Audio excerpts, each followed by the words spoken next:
buy that? Is that an empty threat, or do you think the Iranians will walk the talk?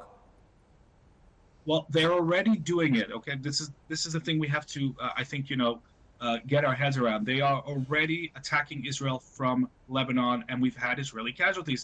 And if No, there but those wasn't are a war limited. Those are limited battles at this moment. My question is it possible Yes. that the state of Iran gets involved against the state of Israel as an open, all-out attack? The Iranians prefer to do their wars via proxy. This is exactly why they funded and built Hezbollah on Israel's northern border and Hamas in the Gaza Strip. The proxy warfare is the preferred manner of attack that Iran has been building. I mean, they will prefer to keep it that way, but they are making threats. And I think that it has probably been told to them that they are not immune, and that if this war escalates, targets in Iran themselves could be exposed to firepower strikes. So we will simply have to wait and see. Professor Inbar, we know that President Biden has deputed 2 aircraft carrier groups in the waters around Israel and Palestine. Now, there are questions about whether the Americans will get involved militarily. Is this just signaling and posturing?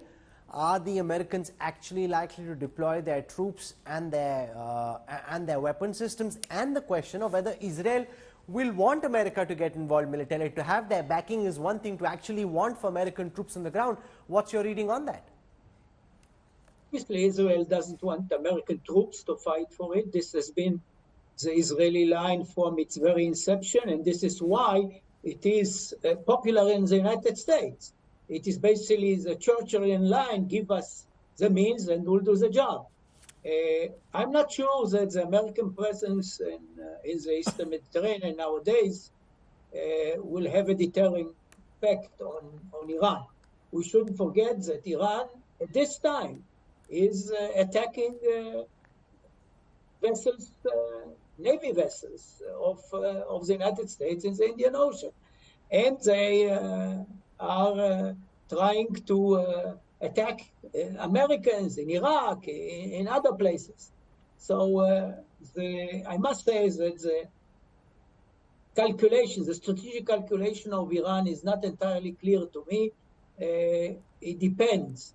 If they think that this is an opportunity to conclude successfully their population-centric strategy with a multi-front war, one of the goals of Hamas obviously was to ignite a multi-front war, which is not only Hezbollah in the north, but also attacks from Syria, which happened already, as well as some kind of guerrilla warfare or terrorist attacks from the West Bank, and even to include riots or other disrupting activities on part of the Israeli Arabs.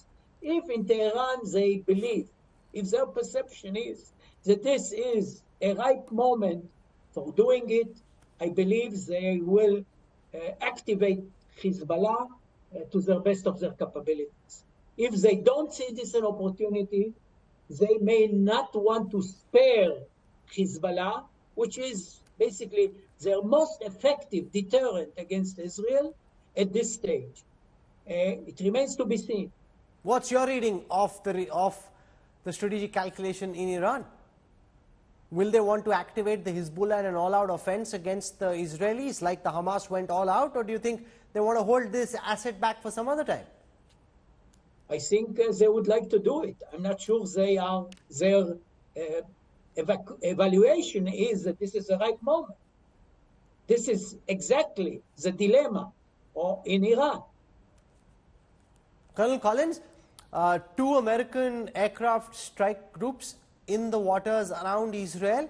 Are they there just as a deterrent posture, or will President Biden send his planes and his men and women in if Israel were to face a multi-pronged attack? Yeah, I mean, this is purely a deterrent measure. As the other speakers have said, Iran is not going to get directly involved, right? They work through the proxies. That works for them better politically and strategically.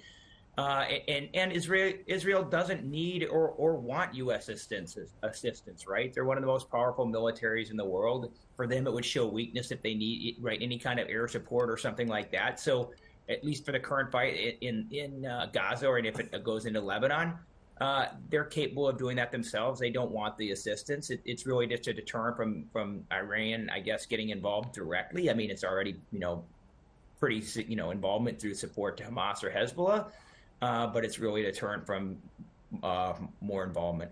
General Dillon, looked at from your lens, share your assessment of whether you see this conflict escalate first to the Hezbollah, Syria, Iran, then becoming bigger. We're already seeing Vladimir Putin go meet Xi Jinping. We're already seeing the fact that Iran is acting in close concert with anti-America countries.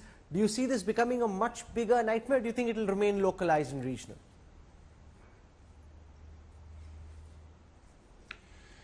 When Hamas came into Israeli territory on 7th of October, and now we are almost 11, 12 days past that incident, if it was such a coordinated thing, it would have started showing signs by now.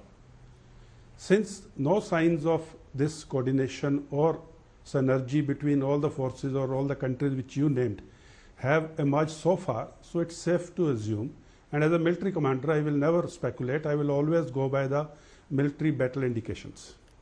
As of now, the battle indications are that those countries are not going to get involved directly at a larger scale. However, smaller scale skirmishes just to prove a point and show their solidarity that tomorrow so nobody will tell them you didn't come in. So that type of actions will happen. And similarly, coming to the point of US direct involvement, United States boots on ground or aircrafts in the sky are not going to happen because Israel does not really need it. What Israel will need and what United States or other allies can provide is the intelligence, good quality intelligence, real-time intelligence, give out the target objectives which are getting activated, and Israel has the wherewithal from within their own means to neutralize those objectives. So intelligence sharing will happen, it has always been happening, but it will happen at more real-time and at a larger scale. As regards the other countries getting involved, I don't see the possibility at a large scale in the near future. Okay.